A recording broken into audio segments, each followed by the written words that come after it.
Copyright disclaimer: under Section 107 of the Copyright Act 1976, allowance is made for fair use for purposes such as criticism, comment, news reporting, teaching, scholarship, and research. Fair use is a use permitted by copyright statute that might otherwise be infringing. Nonprofit, educational, or personal use tips the balance in favor of fair use. No copyright infringement intended. All rights belong to their respective owners.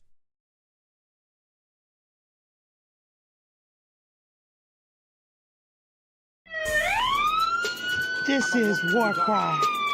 We're on the wall crying out for our children, our communities, our schools, our churches, our families. This is War Cry. Welcome to our reality.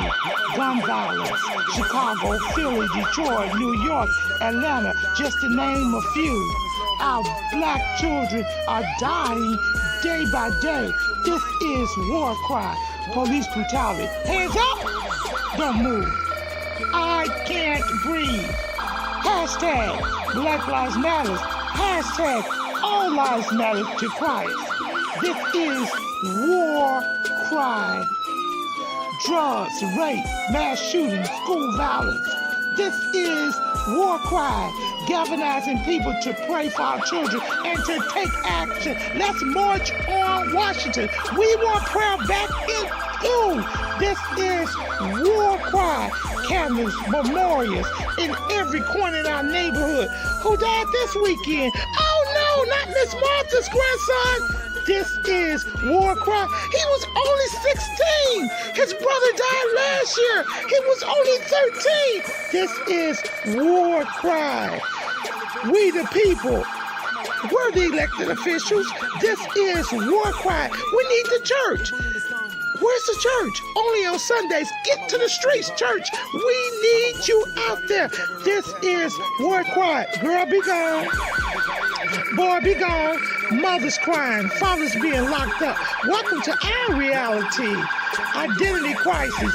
This is War Cry. Oh, they're trying to remove our history off the textbook. Oh, critical race theory? It makes them feel bad. It's our reality. Fake reality shows. We want the real truth. Stay woke. This is War Cry. HBCUs under attack. This is War Cry. Equal pay for what we do. We want a reparation. This is War Cry. Ashes to ashes, dust to dust. Wait a minute. Is that somebody else they're burying that looks like us? Only 12. This is War Cry.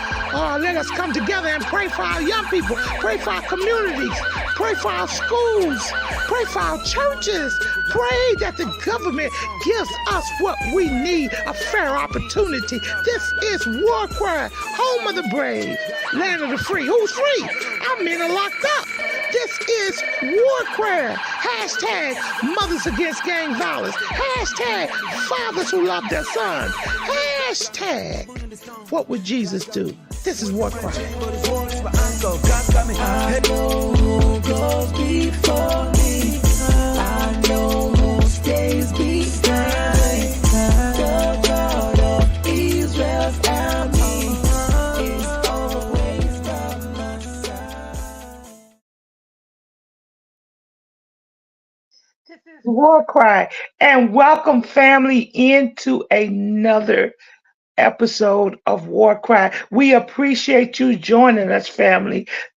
Hit someone up. Subscribe to our channel. Let us know that you appreciate us going into the deep of discussing the things that affect us as a people. This is War Cry. This is War Cry. Do you love your community? Do you love your children? Do you love your church? Do you love your government? Do you love your family? It's time for us to speak up against the injustices that we see. We've got to hold our elected officials responsible for the violence and the drugs in our neighborhoods. Have you lived in a neighborhood where the street lights are broken and they need to be repaired? Do you live in a neighborhood where the senior citizens feel safe? Do you live in a neighborhood or do you live in a hood?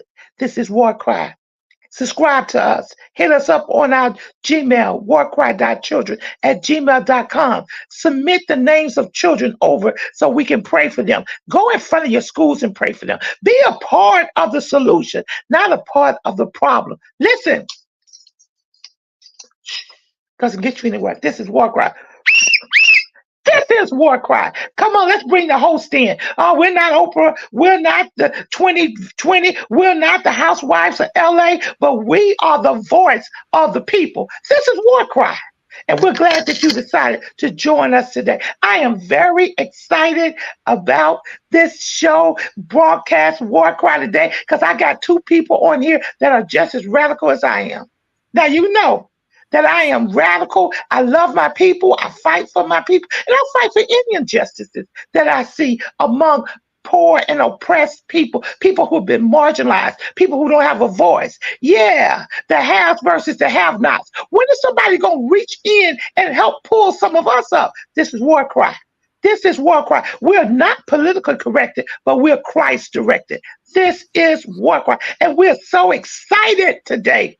We're going to do a video. Please, engineer, please put our first video on before I introduce our first guest. The first video.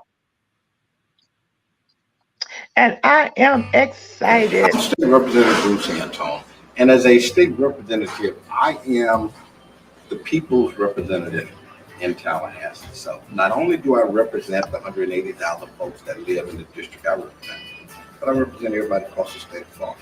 So you have to get involved. You have to call your elected officials for this. City council person, county commission, state representative, state senator, U.S. congresswoman, U.S. senator, and you have to communicate what are the issues that are negatively impacting your community. Okay, is there too much crime? Is there too much traffic? Or is trash not being picked up? Are there too many planes flying too low over your community? Is there too much trash on the street? You have to get involved so that you can make sure that your community is not left behind. We are the change that we've been waiting for.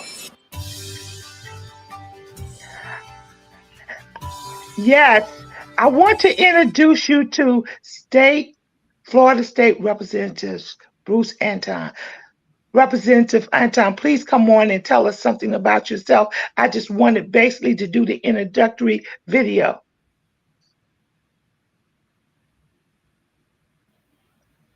He was on, the connection may not be good. Okay, then let's go to the next video. Sometimes his connection could have been cut off or he may have been called away. Let's go to the next video. This video is about the Rosa Parks Musuem in Montgomery, Alabama. And we have the director, which is Miss McKenzie. She's here. So while we get the video together. Tomorrow marks the 111th birthday of one of the civil rights movement's most influential figures, Rosa Parks. WSFA 12 News reporter Simon Schuessler shows us how she was honored today at her museum here in Montgomery. A lifetime of courage and activism. Troy University's Rosa Parks Museum honoring Parks' legacy for what would have been her 111th birthday. You know, we're proud to carry on that life of activism and her legacy for future generations, but it really just kicked off the modern civil rights movement that started right here in Montgomery. Parks' niece, Sheila Macaulay Keys, helped present the program The Color of Courage is Purple.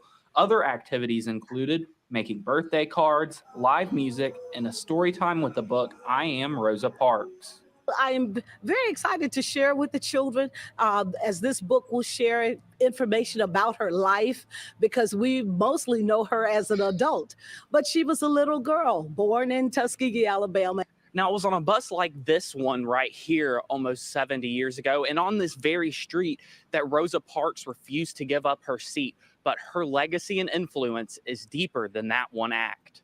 After the bus boycott, Parks left Alabama, but she continued fighting for issues such as fair housing policies and freedom for political prisoners. She also started her own scholarship foundation, which awarded more than $3 million in college scholarships since 1980. So that legacy continues to encourage our youth to take a stand against injustice and to live for what is right. Because as she said, it's always right to do what is right. A motto that lives on, inspiring the next generation on her 111th birthday. Simon Schusler, WSFA 12 News. Simon, thanks. Miss McKenzie, come in, unmute, and introduce yourself and what you do at the museum, and then we'll go back to the state senator. Welcome to War Cry.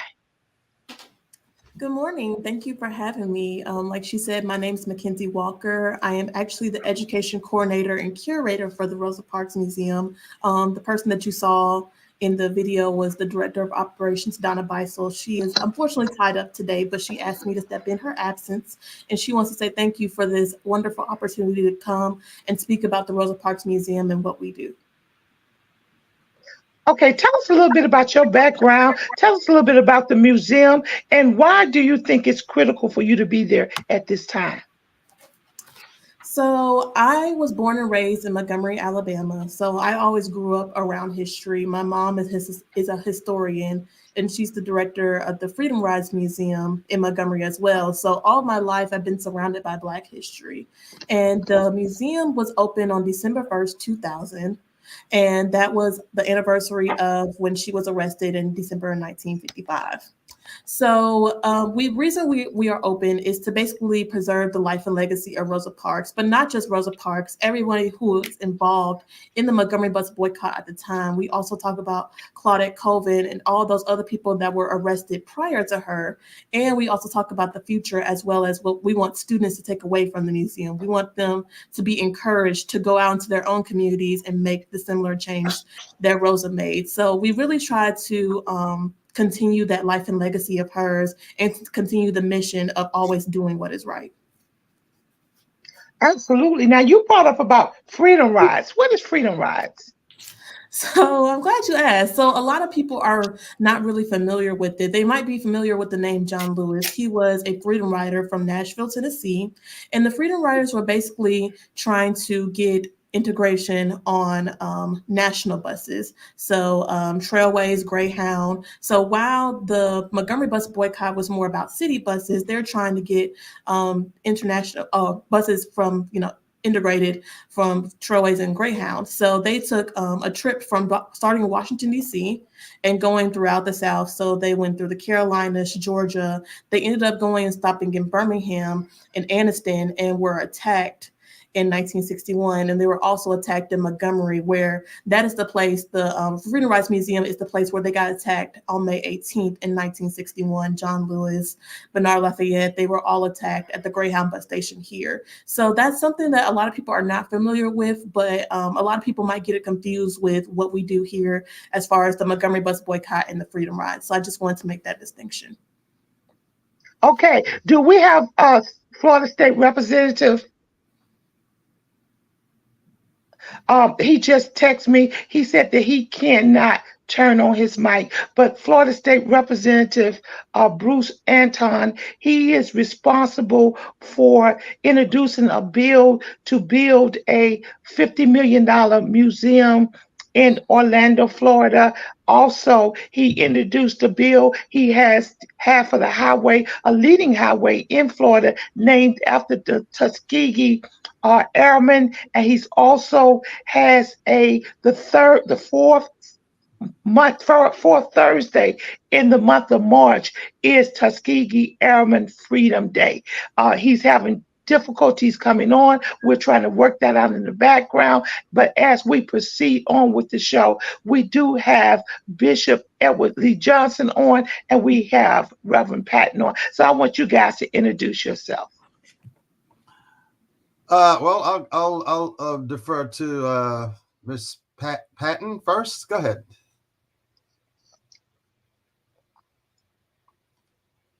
Miss Patton, your mic is muted. Okay. All right. Good morning. I'm happy to be here. Had a little problem getting it on, but God be the glory. I'm here. This was to show you that I've been an educator for many, many years, and I had written my dissertation on the African American for the New York State Algebra Common One Regents examination, where we examine how our children were responding to the Algebra 1 Common Core Regents examination. The findings were not surprising, but it's been very difficult. And that finding that we have found during that time is that our children was not producing because the level of how they were introducing the algebra had changed, and the children were not able to grasp it. So that has been like an ongoing conversation in the educational community. And then with COVID hit, and the children were not properly educated, which has always been my situation that I have been always concerned about, because when the children are not properly educated, they cannot properly succeed. And that has to do with everything, not only education, Rosa Parks Museum, the Black History Museum, all these things encompass our children and open their minds for them to be educated, for them to understand not what they need to do academically, but who they were in the world and who they are in America. Okay, Dr. Johnson. Good morning. I'm Edward Johnson. I'm a pastor. I'm a father. I'm a husband. I'm an author. I'm an activist. I currently work in a historic town here in the greater Charleston, South Carolina area that was founded literally 2 years after the Civil War by freedmen who left the city of Charleston and traveled about 20 miles north on the South Carolina Railroad and purchased about 500 acres of land and established this little town. It's currently called Lincolnville because they named it after Lincoln, because he was instrumental in helping to free the slaves through the Emancipation Proclamation. And I didn't know when I came here 40 years ago that the Holy Spirit was preparing me to do the kind of activism that I'm currently doing, but I'm writing my 27th book as we speak. I just released one of my latest books, is titled The Autopsy of Slavery and the Bible. And I was the first author that did a scholarly presentation here in Charleston. For those of you who may not know, we just opened a $100 million International African American Museum here back in June of last year. And I did a presentation there in October from my book. And in this book, I'm addressing much of the information that was purposely left out of the history books as it relates to the history of the country overall, and particularly the history of slavery. As a nation who claim to have been founded on Christian principles, we have never lived out the gospel of Jesus Christ in this country as a nation. And because we've had so much of a struggle with the racial divide that was centered around chattel slavery, that is what is today creating the biggest problem for the country, because there's no way we can move forward on the information that we've learned historically. And so I addressed that in the book. And just briefly, in the book, chapter 1, I talk about slavery in the Old Testament and slavery in the New Testament. And chapter 3, I talk about the trauma that's still on the culture today, both black and white. We often think of black people being traumatized by slavery, and they are, but white folks are equally traumatized. They just have a different type of trauma. And all of this inhibits our ability to relate to each other properly. And then in chapter 3, I talk about chapter 4, rather, I talk about chattel slavery. Now, chattel slavery does not exist in the Bible, period. But I can tell you 90% of all of the scholars in America, maybe 98 to 99%, they never distinguish the difference in their writings. In fact, you can have a PhD and still do not understand this information. And you might say, well, Johnson, what makes you so different? I'm a prophet. I'm not a scholar. The Holy Spirit took me on a journey a half century ago to teach me this information. And I don't want to overtalk my time here, but I'm trying to set it up here. But no, go ahead. No, it's important, and that's probably one of the reasons why Representative Bruce Antone can't come on, because it's important that he connect with you and he can connect with you, McKenzie. He's trying to bring a museum, a Black museum, into Florida, and it's one already been brought in last year with you, Bishop Johnson. So it's important that I give you his information and you guys connect, because in that museum, Dr. Johnson, you need to have your book. Yes. McKenzie, in your travels, in the museums where you are, Dr. Johnson's book needs to be incorporated. And you may be saying, why? Because guess what? All of the freedom riders, all of the civil rights people who fought for us, all of the Dr. Kings, all of the Rosa Parks, all had a religious background. It was God that propelled them to get to that point. So now we've got to bring that history together. And I believe, and we're going to talk about it, that one of the reasons that there has been such a push to move our history away and to dissipate it is because we have not included religion in our history. Absolutely. We've included the violence. We've included all of the wrongdoings, the lynchings, the hangings, the treatment, but we have not incorporated the Bible, our history of who we are as a people. But that's just a comment on the side. Getting back to you, yes, McKenzie, because I am going to connect you. Okay, go ahead, Dr. Johnson. You want to come in? I wanted to mention the fact that you said that, which is perfect, because what most Black people in this country do not know is who those people were that came over here on those slave ships. That information was stripped from us. We don't know our history.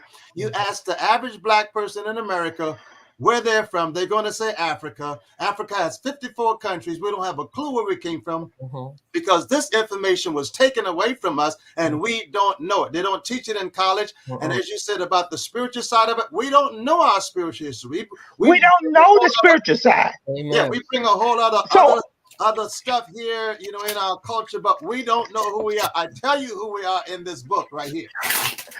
So I am going to connect you, McKenzie, and you, Dr. Johnson, because the enemy is not going to get the victory. We've got to be connected. You can give him some help, McKenzie, in Florida for this museum. Dr. Johnson, you can work with him. So it's going to get done. It's going to get done because that's what War Cry is all about. It's connecting people, learning our history, and moving to another level in our being. So, McKenzie, I want to get back to you. I was so elated. First of all, when I thought about Rosa Parks, I thought about Detroit. And I was a little confused because I said, she has a museum in Detroit. I thought a museum was in Montgomery, Alabama. So just help me understand that better, McKenzie. Yeah, so the bus that she rode on that day that she was arrested, it's currently in the Ford Museum in Detroit. I think a lot of people, when they come here, we have a exhibit in our museum that shows the virtual reenactment of the day she was arrested. And it's a bus similar to it. And a lot of people ask, is that the bus? And we say no. It's very, very similar. If you look at it and look at the bus that she was arrested on back in that time, they're very similar, but it's not the exact bus. So a lot of people will go to Detroit and see the Ford Museum as well as where she resided before she passed. There is some information in the city of Detroit about her. But as far as a museum, we're pretty much the only museum that really kind of highlights her as an individual. There are other museums that highlight her here and there, but we really talk about the beginning of her life until the end of her life. And then also in Detroit, her family still currently resides, as you heard a little bit about her niece Sheila. They try to go around the country, not just in Detroit, but around the country, and talk about her aunt. And she wrote a book. It's called My Auntie Rosa. And it basically, she got all of her Rosa Parks would ask each of her nieces and nephews a question, or they would ask her a question, and she would go back into that time period and talk about her experiences, whether it was with their dad, Sylvester, or whether it was with her grandfather, whether it was with her mother. So there's a lot of information that I think a lot of people don't know as far as Rosa Parks besides the arrest. And she was really involved in the community. I mean, she started the youth chapter of the NAACP in Montgomery because she saw that there was a need for these young people to get involved after Claudette Colvin's arrest. And Claudette Colvin was actually in her NAACP youth group. So she saw that there was a need. She saw the power in the voice of the youth. And so she, wanted to use that. And even after she lost her job, she was still, very involved in the community, very involved in NAACP. And a lot of people will ask, well, was it planted? Was she planned? And the answer is no. Simply because it was December. She had worked a long day at work and she was just tired and she didn't want to move. I mean, I can think of a time where, I've been so tired that I didn't want to get up and move. I was just so tired. So it was one of those situations where I think a lot of people kind of thought that all this was planned, but she was just really just tired of being tired. So I think that's something that people really need to understand when talking about Rosa Parks. Now, McKenzie, I'm going to come in and I'm going to say, I'm tired. I'm tired of the injustice that our people are going through. I'm tired of people trying to tear our history down, trying to hide our history. I'm tired of the blood violence. I'm tired of the gang violence. I'm tired of the human trafficking. I'm tired of we not knowing our history. I did a survey and I thank God, Representative Bruce, you're on, because I prayed you on. I said that I was going to make the connection because I got Dr. Johnson here, I got McKenzie here, and guess what? You need to know them. You're trying to push for a museum, and now I'm going to give the mic over to you. Tell us something about yourself and what you're trying to do. You're mute. I'm mute.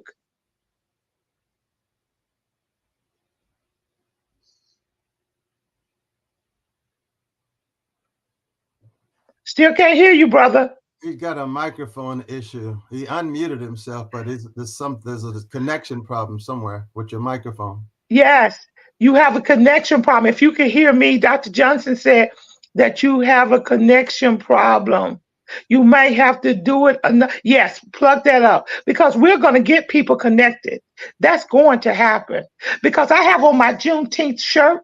It's a little radical. I'm a little bit before Juneteenth, but I want to let you know who we are and what we stand for. This is War Cry. This is an urban radio station, and this is speaking up against those people who don't have a voice, and also it's connecting people together for change. So I see the House Representative, he went off again. He's still having technical trouble. I'm going back to you, McKenzie.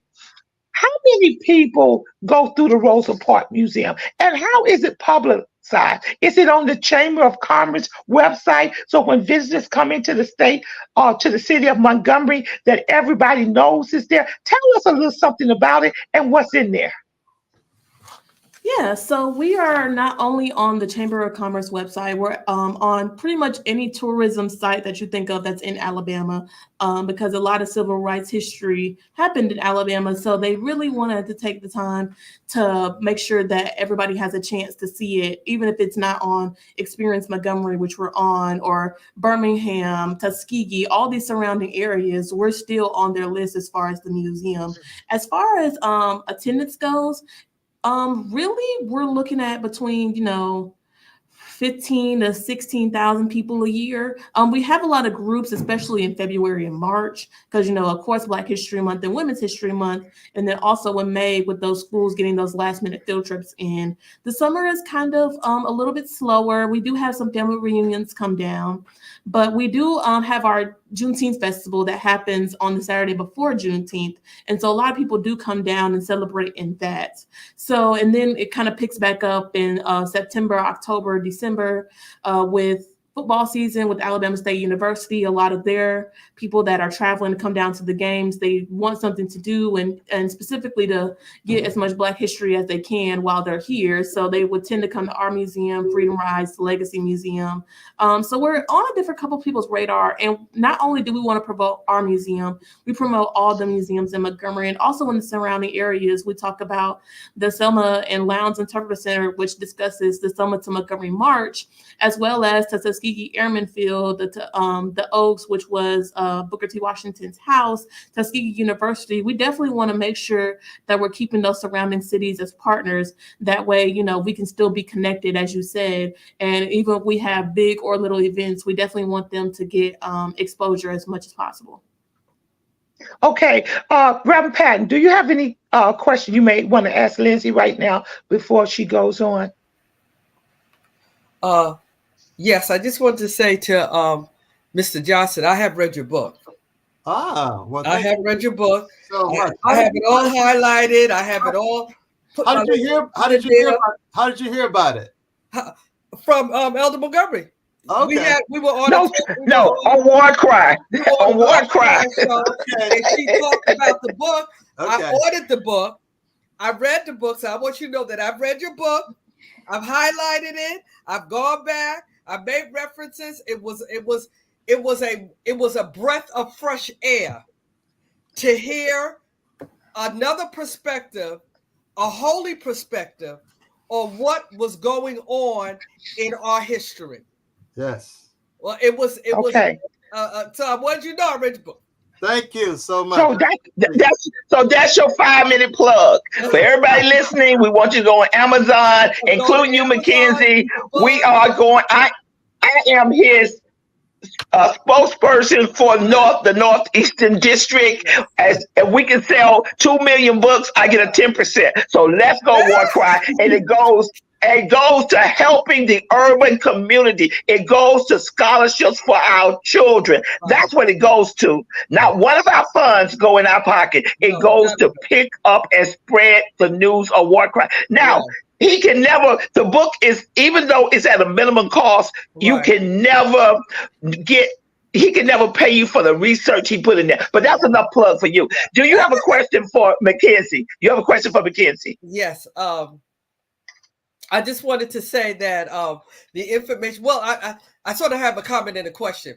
The information that you have given has been so valuable to make the people, when we go on tour and stuff, to see what is going on in our history. The question that I had, and maybe you had answered the question that I had was about Rosa Parks herself.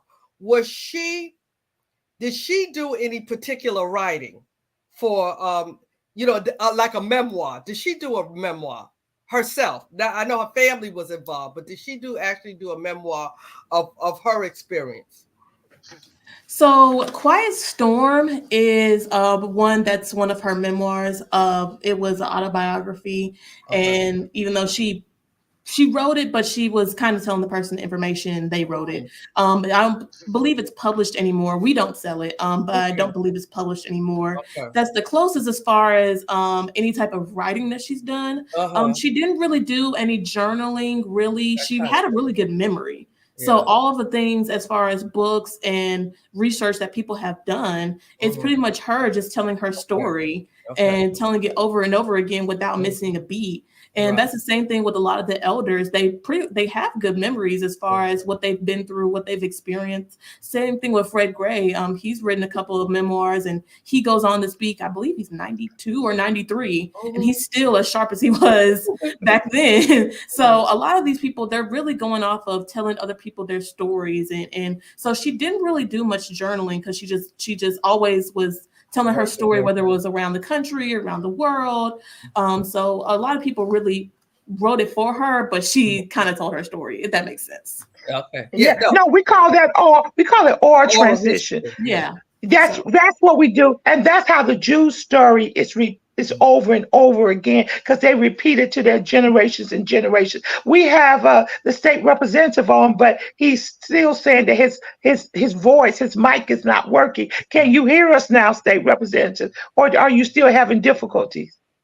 You still having difficulty? Well, I'm going to give you the phone numbers you need anyway. Just listen. We're going to have it fixed and you're going to be back on because you are just as radical as we are. This is War Cry. We want you to subscribe. We want you to share. You know what? You're not going to find another station like this, another podcast, because guess what? We're for the people, by the people, and we stand with the people. This is War Cry.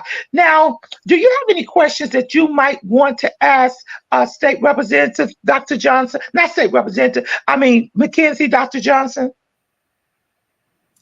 I was very, sorry. I was very particular. I'm very familiar with Rosa Parks, but I haven't done a lot of deep diving into just her life per se. But I'm happy to hear that, you know, she's being on display, you know, because this history must get out. I did hear some time ago that they were saying that you know, it wasn't Rosa Parks who was actually having the issue on the bus, that she was planted there because she was already actively involved in the civil rights movement. So, you know, you hear a lot of stuff, but it's really, to me, it's irrelevant because it didn't change the fact that Black people was going through the kind of horrific issue they were going through, driven by white Christians, by the way. I know. And that's really the issue. So thank you. Now, please mute your phone if you're not speaking. Now, I have Representative Bruce on there. You can hear it, right? You can hear. Okay, great. You can hear. I want Dr. Johnson to tell you about the Black History Museum that's in, I think it's Charlotte. Is that where you're from? No, Dr. Johnson is Charleston. Charleston. I'm sorry. How can I forget from Charleston? Because I know you're instrumental in bringing a museum too. So tell us about the $100 million museum there that you spoke at, Dr. Johnson. Yes, it's an international African American museum. It's probably about half of the size of the museum that's in Washington, D.C. I've been to both. So this one was $100 million project. The one in Washington is about $500 million. But they are displaying the fact that 40 to 50% of all of the slaves who came to the shores of America came through Charleston, South Carolina. In fact, they put that museum right at the same port area where they disembarked the ship and got on. So they did a beautiful job there. And the museum opened up in July of last year.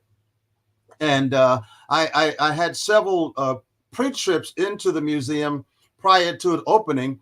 And we're talking about the Bible, and of course, about my book. The first thing I was looking for when I got in the museum, I was looking for a Bible. The one in Charleston, the one in DC has several, but this one at that point did not have a Bible in it, and it speaks to just how much we are not aware of who we were. Those people that came across on those slave ships, they wiped that information away from us, and we're still struggling to get it back now. But the museum is an excellent place to get started in trying to learn some of the history. But until we understand the biblical side of this, it's never going to really make total sense to us what happened. And I give you the full story in this book because I've studied this information for at least 40 years now. And they don't teach you this stuff. They don't teach you this stuff in school. I have a younger brother with a PhD, and he doesn't know this information. I had to teach it to him. Now, I want to tell you, Representative Bruce, is that we're going to do a three-way call. You're gonna hear the voice of Dr. Johnson and hear the voice of McKenzie, because I want to make sure people are connected together. We know that you are facing some struggles. You're getting some playback from some of your counterparts about even the placement of the Black History Museum in Florida. They want you to put it in the city of St. Augustine, and you want to keep it in Orlando because of the foot travel that go there. So I am going to connect you with these two people. So don't fear. We're going to connect. We're going to connect. We're going to connect. Now, let's go back to you, McKenzie. Why do you think, first of all, where do you get your funding from? And what support do you get from the Black churches, McKenzie? So we are owned and operated by Troy University. Where we are is Troy University, Montgomery. The main campus is in Troy, Alabama, which is about 40 miles south from Montgomery. So we are a public institution, and a lot of our funding does come from grants as well as private donors. A lot of the grants that we do, they're pretty much, we're trying to get the museum upgraded. It will be 25 years since we open next year. And while we have upgraded the technology, the exhibits need a huge upgrading as far as upgrading the information, updating the information, as well as in making it more sensory friendly and kid friendly in our museum. And what was the second question you asked? I'm sorry. And why do you feel the need for an institution like this, to the Rosa Parks Museum, to be upgraded? And also, do you feel the pressure on people trying to want to close our history down? So the old saying goes, if you don't know your history, you're doomed to repeat it. So if we don't know our history, we're doomed to repeat it, or we're doomed to go back into those enslavement days, as far as enslavement in the mind, enslavement in financial crisis, enslavement in all types of aspects. And so I think it's important because, especially for young people like me that want to get involved and to keep it going, because these people that have started, they're either, gone on somewhere, or they're, retiring, and they don't have the energy anymore. They're getting into their 70s and 80s, and it's time for them to pass on the torch. So it's important for people like me that are young, that have the energy, that want to educate the children, that want to educate the people in Alabama, who want to educate the people around the country and around the world, not only about Rosa Parks, but Black history, period. There's a lot of history that goes on even past the Montgomery Bus Boycott. One of the things that we discuss in the museum is that even though on the bus you could sit wherever you wanted, the bus stop was still segregated. So you still had to wait. Oh, wait, hold it. Let's go to that. When we fought and got the right to sit on the bus, right, we could sit anywhere we wanted to sit. Right. And I grant you, I think it was still uncomfortable. I think we still felt the pressure of being Black sitting in the front. And sometimes I write a book, and the book said, why do we still go back to the back of the bus? I mean, in New York, our school kids get on the bus, and guess what? They feel more comfortable going to the back of the bus. And we fought to sit in the front of the bus. So I think our mentality is still kind of twisted up a little bit, because we still kind of have that generational trauma where we feel more comfortable sitting back instead of up front. And read that book. It's Why Do We Go to the Back of the Cafeteria? Why do we go to the back of the bus? Why do we go to the back of the classroom? We don't want to be up front. Now that's critical. Now, you said that the bus stops were still segregated. So you mean to tell me if I can get on the bus and sit in the front, I still got to stand over on the left side of the bus stop, and not with people that are different color than me? Is that what you're telling me? That's exactly right. So you would have to still sit at this colored section of the bus stop. You could sit anywhere you want on the bus, but at that bus stop, it was still segregated. And that's the point that we try to drive home to people, is that, the Montgomery Bus Boycott ending didn't stop the segregation. It just found different ways. So like I said, the bus stop being still segregated, the buses on Greyhound and Trailways, they were still segregated. All this segregation still going on. A lot of people have this notion of the Montgomery Bus Boycott ended segregation, which is not the case. Even now, still some places in Montgomery are still very much in that mindset of segregation. There's still poor Black neighborhoods, and there's a lot of people wanting to move out east because that's where the money is. That's where a lot of white people feel comfortable living, and they're going to keep building out east until there's nowhere else for them to go. And so that still leaves Black people on the west side who are still struggling. They can't sell the houses because the neighborhoods are terrible. They're filled with violence. They're filled with just bad things happening. And so I feel like people don't understand that segregation is still alive. It's just in a more modern form. Now, let me just jump in and ask a question. We know Martin Luther King played a big part in the Montgomery bus boycott. How long did the boycott last? And for what you know, how did a lot of the churches participate, or were some churches, or were some black churches pull back? Because we heard that a lot. Not only did we hear in his writings, Martin Luther King said that a lot of black churches did not want to participate in the boycott. Back at you, McKenzie. So the boycott lasted 382 days. A lot of people say 381, but it's actually 382 because 1956 was a leap year. So it's 382 days. And to your point, a lot of black churches did not want to participate. They were very hesitant because they were fearful of the retaliation if people had known that they were participating in the boycott. The only real ones that were really participant were Holt Street and Dexter. Everybody else was really, really kind of hesitant because they knew that if their employer had found out that they were participating, if they had found out that, or a friend found out and told somebody, that they would be fearful of losing their job. And their job at that time was their livelihood. I mean, there was nothing else. There weren't a lot of jobs going around, and, the cost of living, I mean, it's way less expensive than it is now, but for the amount of money people were making, I mean, they couldn't afford to lose their job. I mean, they had kids, they had people they were taking care of. More than likely, their mother or father that was elderly was staying with them. So they had a lot of responsibility as far as keeping the household together, and they did not want to risk their involvement in the bus boycott, even though, because I think there's another misconception that everybody that was black didn't ride the buses. If they said we didn't ride, nobody rode. And that's not true. It was about maybe 10 to 15% of people, black people, that still rode the buses even during the boycott because they just could not afford to lose their job or lose their position at their employer. And so Martin Luther King, he really, because when he came in, he was 22, 23 at the time. So he was this young preacher just coming from Atlanta. And a lot of the elders were like, I don't know about him. He kind of seems like he's going to come in and run things. We do things a certain way. And, we weren't really sure if we could trust this guy.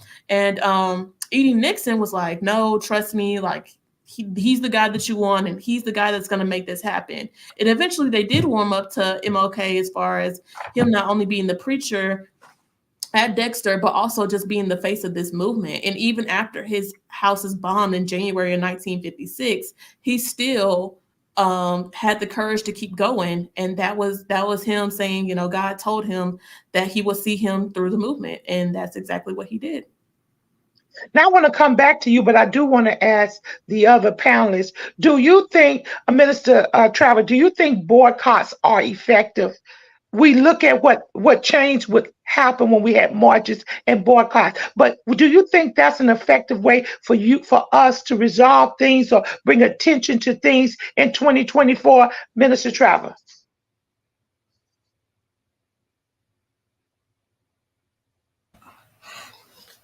Yes and no. It has its place in our history, but it has not been the only way to be effective in our history.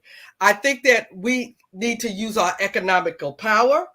We have power economically that we need to use. We spend billions and billions of dollars in this country from hair care to shoes to clothes to everything. We support these institutions. So boycott is one step, but we also need to use our economical power to get what we want from this country, because we spend billions of dollars on things that we don't even realize how much money we spend on clothes and designer things and blah, blah, blah, blah, blah. We need to use that economical power to let them know who we are.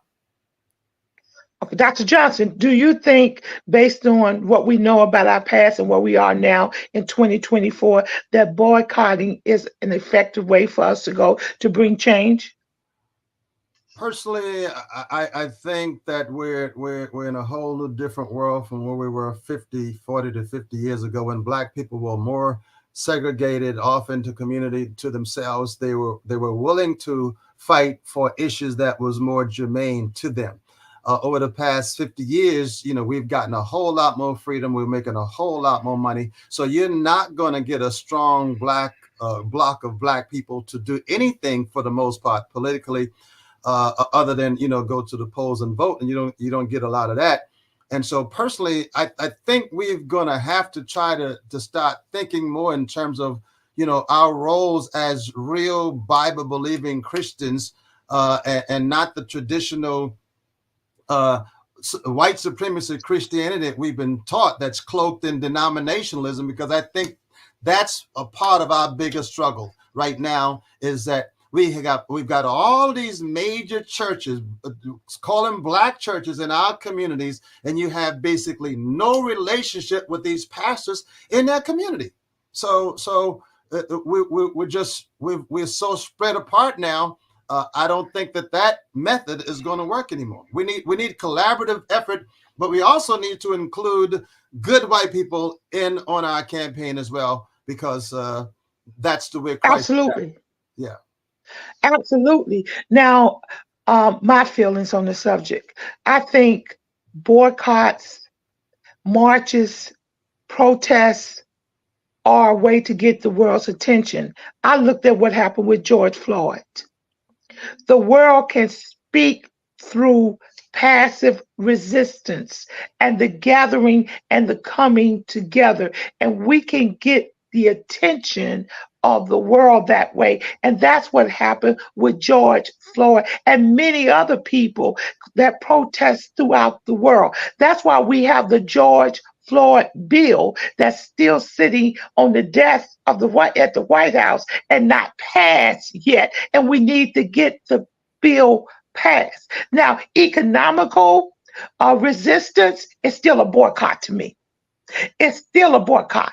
If we don't even know who's sitting on the boards of the products that we buy, we don't even examine the cast of the boards to see if they have the same agreements that we, or the same value systems that we have.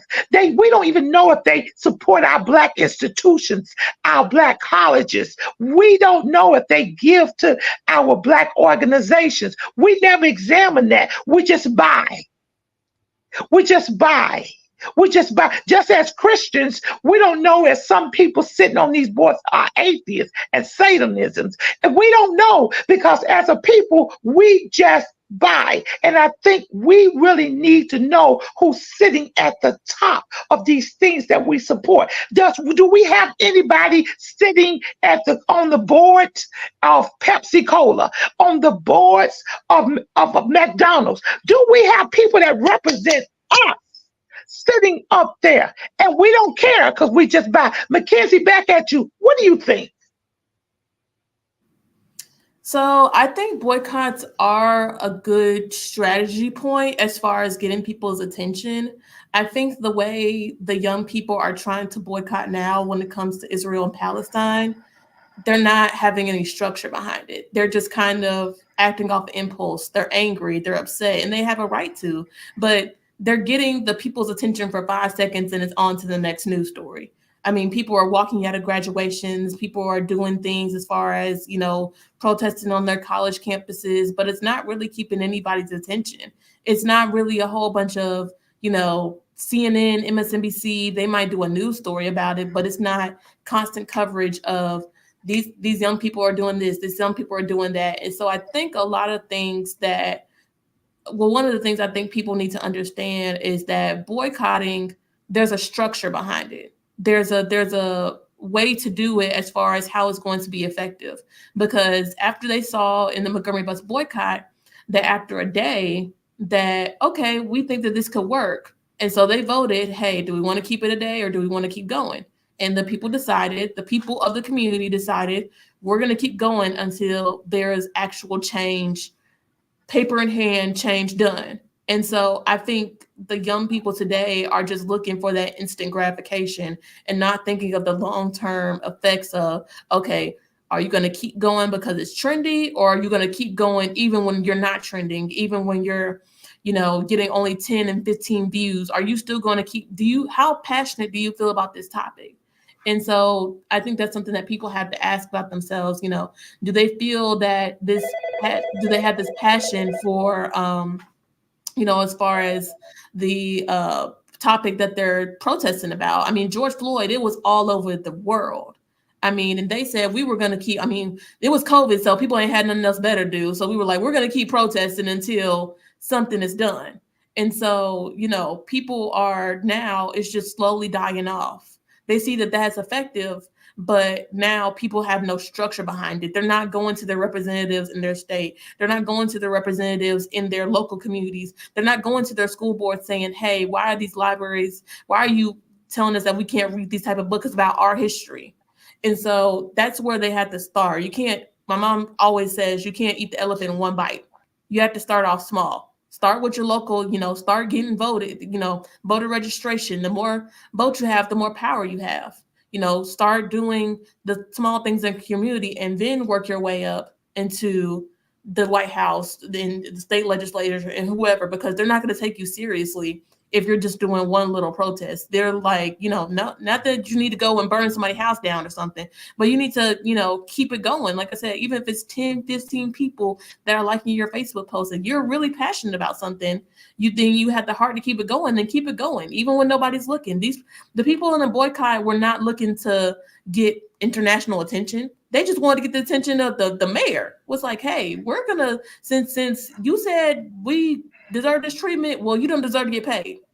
I mean, $3,000 a day in 1955 is almost $1 million today. I mean, that's how much money the bus company was losing. You got to hit their pockets. And so these young people, they're not understanding that it's not clicking to them. I think eventually it will, but with a little bit more help from the elders and that they sit there and observe and take in all that knowledge, I think they'll get where they're trying to get, where they're striving to get. But I Now, can I let me just answer this question. Just 1 minute, Dr. Johnson. Now, you're under Troy University. That's who supports the Rosa Parks Museum. Is that right? Yes, ma'am, that's correct. Okay, so the funding that you receive is from Troy. It's not from the state or the local government. No. Okay, why is the money not, since this is a national museum and it's so important, not only to Montgomery, but for the whole state of Alabama and to the whole world, why isn't there more funding coming there when we know that it takes more than just what you get from Troy University to support it, and you would not have any problems upgraded? Why do you think that has happened, that the congressman, the state representative, that no one is fighting to get more money to a historical Black museum as critical in our history as Rosa Parks? Back at you, McKenzie. I think it goes back to their priorities. I mean, their priority is other things that do not involve the museum, as far as civil rights tourism.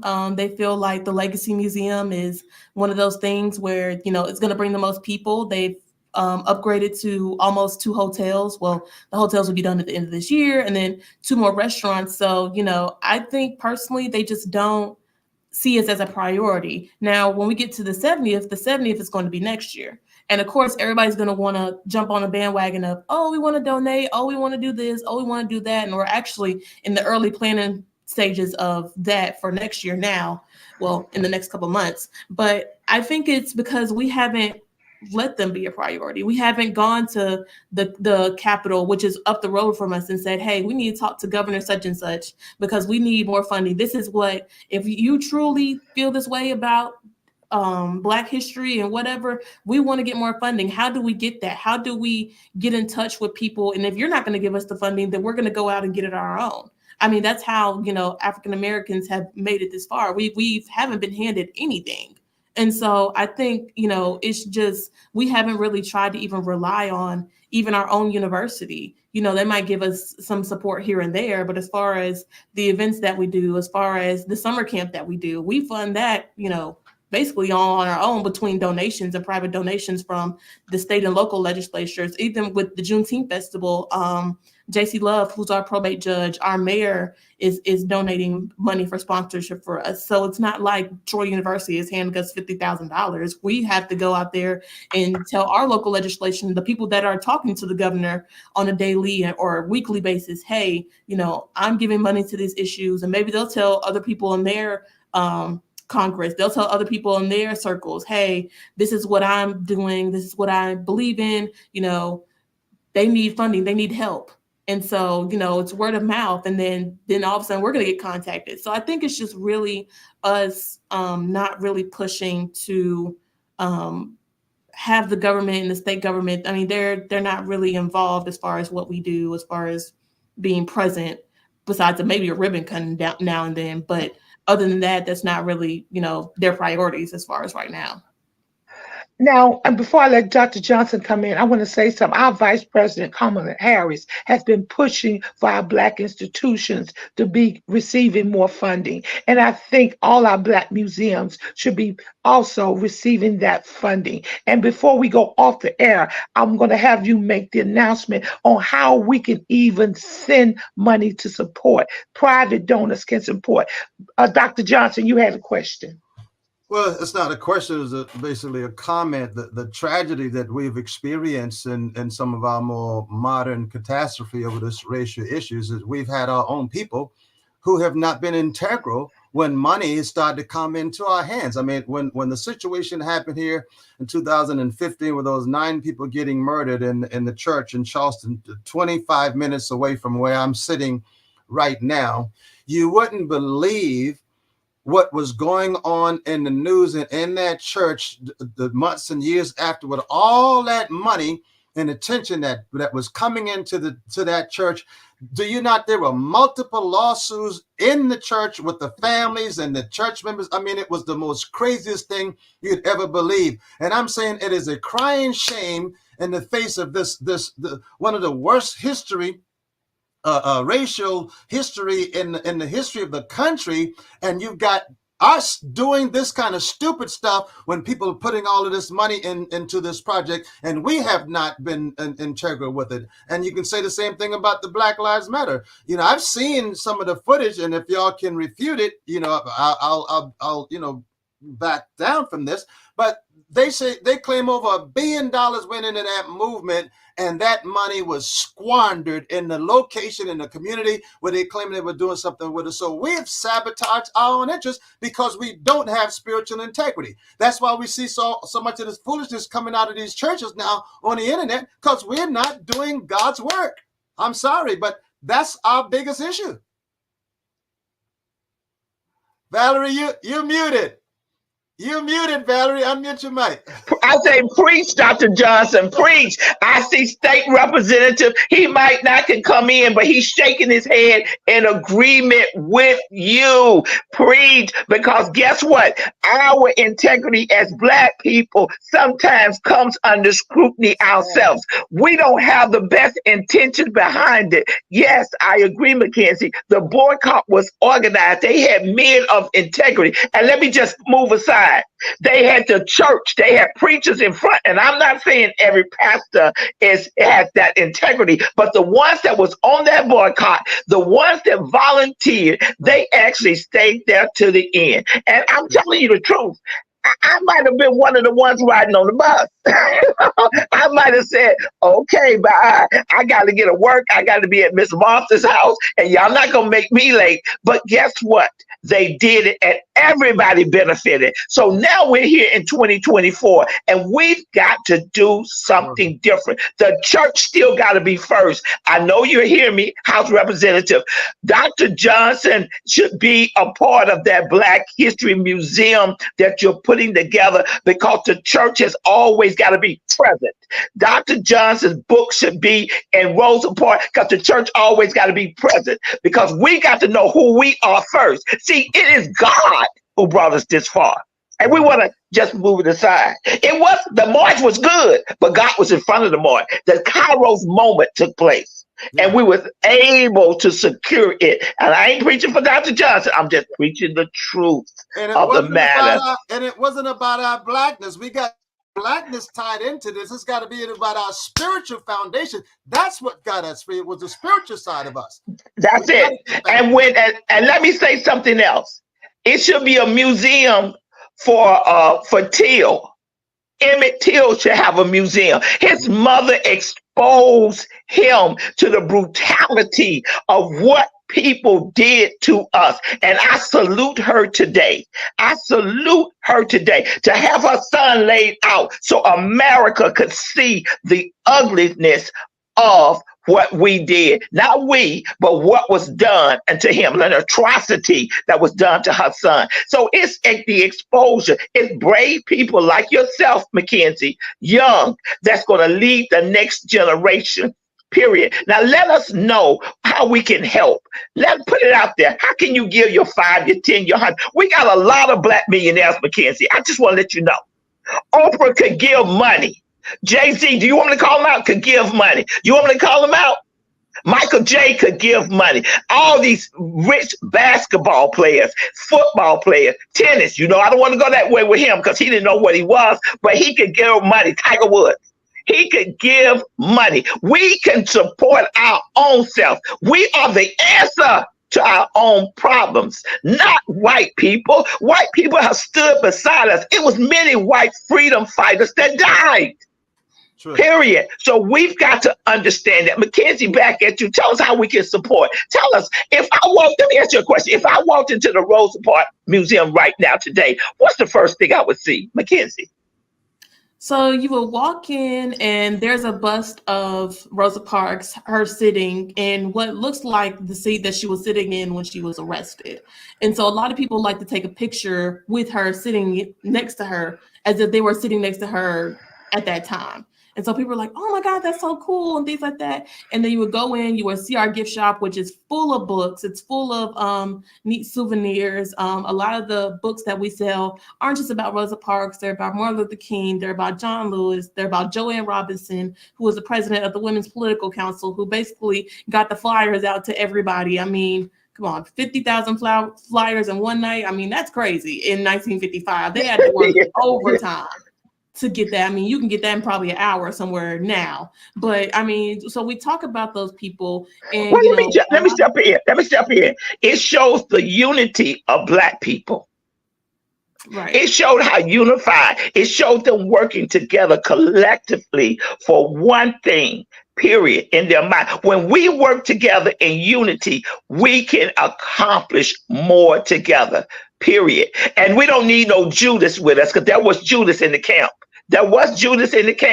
But Martin Luther King, actually, he came against those Judas. It was a Judas that turned him in. I won't call the name, but yes. But when we work together collectively, we can make things happen. Rosa Parks is a part of our. We know she was not the first person that had this issue with the bus. We know that.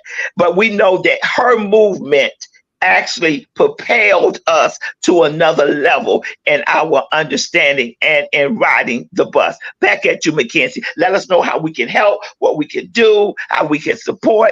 Back at you. So yeah, so you can go to our website. It's www.troy.edu/Rosa Parks. And you can go to our website and see basically what we do all year, information about our museum, information about Rosa Parks.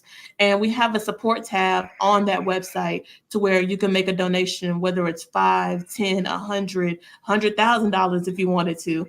Any little bit helps. And so, that's it right there. So if you all wanted to go to that website and just see what we're doing, we're definitely excited about the rest of the year and going into the next year. We are working on virtual reality with her.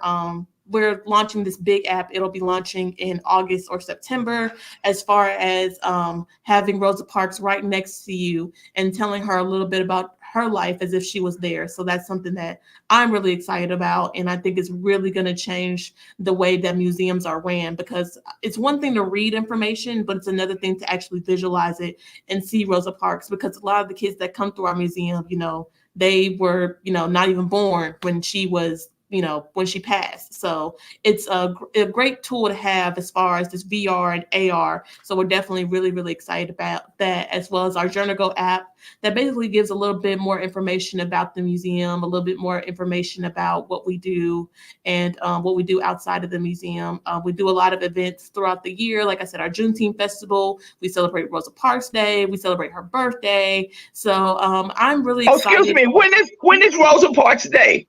When is Rosa her Parks day? Day is on December 1st, 1950. Well, December 1st of every year to commemorate the day she was arrested.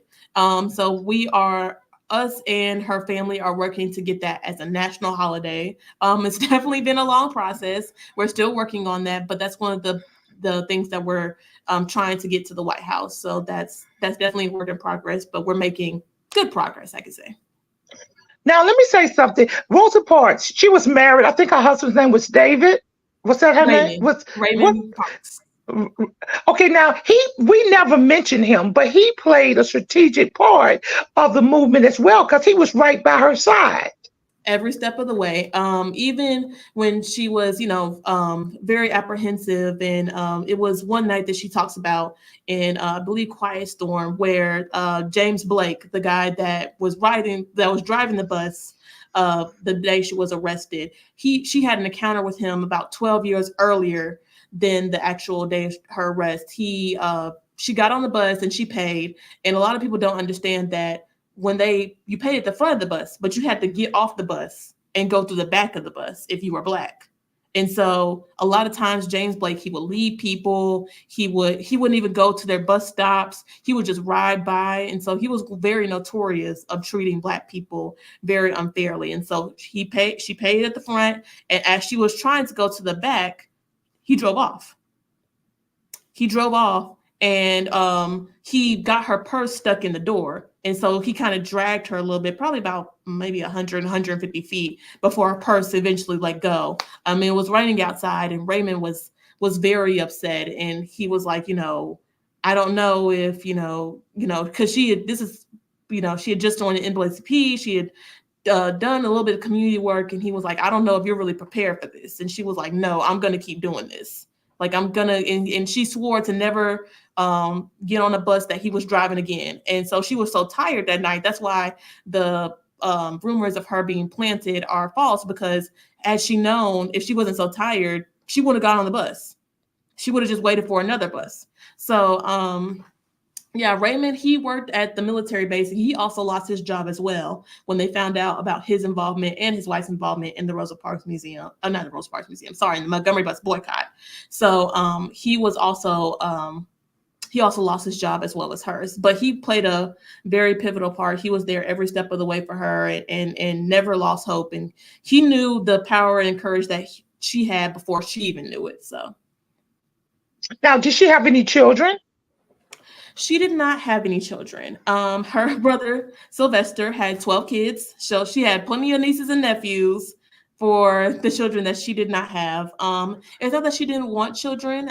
She just wasn't really, by the time she kind of met Raymond and realized the work that she wanted to do, she wasn't really trying to really be a mother. She really wanted to focus on her work. And like I said, she had a lot of nieces and nephews. So it wasn't really a big priority for them to start their own family. But she loved children. That's why we have a children's wing addition to our museum that was added in 2006 for that purpose. Now, last question. Why do you think it's critical that our children know who she is?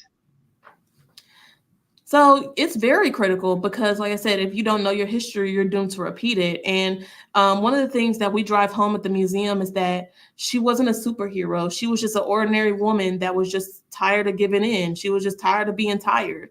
And so we try to tell children that you don't have to have these accolades. You don't have to have 10 degrees and all these things that society is telling you to have. If you want to make the change, all you have to do is go around to your local neighborhood. Even if you want to try to get a cleanup done in your neighborhood, go around and start a petition. All you need is a couple of hundred signatures, and you got a movement started. Or even if you're tired of the violence, if you want to try to make change in your schools, if you want to try to make change in your community centers, or if you want to try to make change in your own state, you start and you start connecting with people that are in those positions, like your city council, your school board, the people that your parents might work for. They might have some insight of how to help you.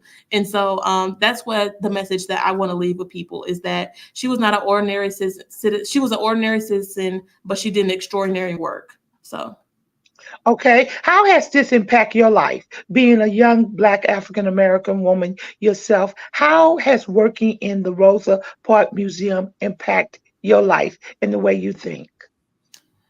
So, because I grew up in Alabama, one of the things that we're kind of taught is that, the very baseline of civil rights. We're taught, Rosa Parks, she didn't get up out of her seat, and this Montgomery Bus Boycott and ended segregation, and that's about it.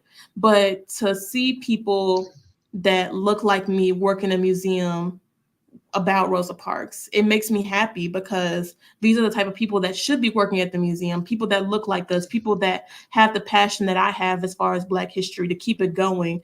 And, like I said, our 70th anniversary is coming up next year. I'm hoping that there's going to be another 70 years of this museum and another 70 after that. So for me, it's just really impacted my life for the people that I've met, the people that have come through the museum, the people that are really important. We're hoping to have, whoever's president, well, not whoever's president, but if Joe Biden and Kamala Harris get another term, we're hoping to have them next year for our 25th down here. So really just making those connections and really trying to better the museum every single day.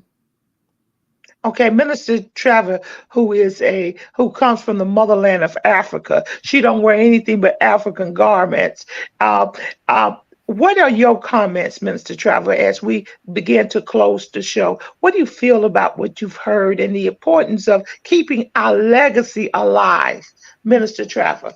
Well, as I say, before you do that, I have to run. I have another meeting that I have to get to, but I really appreciate this opportunity. It was nice to meet all of you. Nice to meet all of you online who are on live. And like I said, www.troyuniversity.edu and Rosa Parks tab and under support. We would love to have your support. My email as well as my director's email is on there. If you all loved it, hated it, wanted more information, just reach out to me and I'd be glad to connect with you all. No, we loved it. I'll call you later. Thank you. All right. Thank you, Mr. Trevor. Okay. What do you feel about it, Mr. Trevor, about what you've heard? As an educator, principal, assistant principal, assistant superintendent, I have seen all facets of education. And I always felt as being writing curriculum and reading curriculum over the years, I have always felt that curriculum had not been infused in the way that it was supposed to. Every school system here in New York City, I don't know about other parts of the country, we only talk about Black history for 30 days. And sometimes it's not even 30 days. And they do a little report and it's never dived into Martin Luther King, Malcolm, and the people that you know. Very few times are we delved into the real issues about Black history, because you know why? It was not politically correct. You know why? We would get the union upset telling us we're a Black school and we're being, what's the problem? We had so much feedback, so much pushback on the things that we were supposed to do. We have to have these museums. It is not incorporated in the educational structure the way it's supposed to be.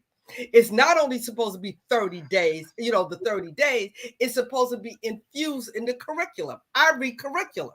It is not infused in the curriculum the way it should be. A lot of things. But I got to say something, Minister Trevor, let me come in. The schools are not the people that's supposed to be doing it. It's supposed to be the church. The church, and Dr. Johnson is going to say so. The church must play a part in the understanding of who we are. It's not the school. School can't do it alone. No, but let me say, no, you're absolutely right. You're absolutely right. But what I'm saying, the disturbing part to me, when you're asking me the question, the disturbing part to me is our children that are in the urban areas are not aware of this. Now, if you go into a Jewish community, their history is taught in their system. And why? Because the church is a part of the school system. The church has synagogue itself in the synagogue. I'm sorry. The synagogue has infused themselves in the school system. We have not done that. That's my point that I'm trying to make. It's a different type of learning in the Jewish community, and it's a different type of learning, especially in the urban community, which is completely wiped out of our history, of the church. The culture is completely wiped out. And it's a big difference. Now let me say something. teachers played a big part in the civil rights movement and Yes. the influence of on the students. But I don't see that happening today. Why? Absolutely, because that era of those people, you got to understand, are retired. They might have passed on. You understand? So that zeal and that understanding and that fire is not there. You have that young person that came on because she has a fire. You come in now and you see these teachers, their mindset, I can't explain to you, is totally different.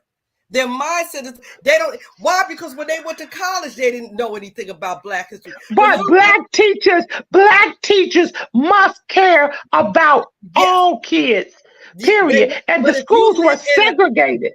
But if you live in an urban community and you see that the children do not have any hope, any pride in who they are, if you see that, I see that. If you see that they don't have any hope and pride in who they are, and the teachers are not, because it's just a job. Okay, that's the critical thing. Teachers, your jobs. Teachers, who all teachers that's listening, that's going to hear this program, your job is more than just a job. Yes. Your job is to care, just not for Black kids, but all children, period. So it cannot be just a job. No, that's the point. What is going on now with our children, with these teachers and administrators, is just a job. They're trying to hit the point, the benchmark of the Common Core. They're trying to hit the benchmark of the social studies. They're trying to hit the benchmark, and what they're doing is teaching out of the curriculum, but they're not teaching out of the love of the subject. That they will let the children open up their mind and delve into, what is this? What is this? Okay, Dr. Johnson, I'm going to bring you up. Why is our history such a problem to white folks? Dr. Johnson. Because white people know that they're living a lie. They have stolen our legacy and made it out to be theirs. And now that some of us are really, really coming back into this knowledge, they are trying to rewrite history. In fact, I'm scheduled to meet with a guy in about 30 minutes. He came here last week. This is a white guy, very accomplished dentist. He has dentists, 10 or 12 different locations of dentist schools around. And he's one of those white guys that are trying to deny the history of America. I was telling him, he has this book. He said he read it. He didn't read the book because I told him that America was not a Christian nation based on the Constitution. He said, "What do you mean?" I said, God, Jesus, nor Christ is mentioned one time in your Constitution. That's not a spiritual document. And he said, well, slavery wasn't a part of America founders. I said the 3/5 clause in the Constitution and the Fugitive Slave Act is in the. He didn't know none of this stuff, and everything he was coming up with, he's talking this modern day stuff like Rick. What's the guy named down in Florida? The governor, Rick. He's talking. The governor. Governor. He's talking this modern revisionist history stuff. These Trump followers, they're ignorant of history and they're mad because they're seeing the gains that Black people have made over the last 50 years. And they're doing everything they can to try to crush this information. But again, this happened because of God, and they're not going to be able to stop it. But our biggest problem as Black people today is our spirituality. We have got to get spirituality back. We don't have that root that we had 50 years ago. This generation today, this is a cookie and candy spoiled generation. That's why they go and burn down stuff. They don't care. We got a different generation, and until we get this moral compass back, I'm afraid to think of where we're going. This is War Cry. You heard it first here on War Cry. It's not politically correct, but it's Christ directed. So this is War Cry. Join us next week for another exciting show if you want the real deal. Now, if you don't want the real deal, then continue with the fake news, as one of our ex-presidents said, and that's all you're going to get. It's fake news. War Cry, we're praying for you. We want you to pray for the kids. We want you to pray for the government. And guess what? Jesus is still king. This is War Cry. Love you guys. Love you. Love you. Love you. Love you.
This is war cry.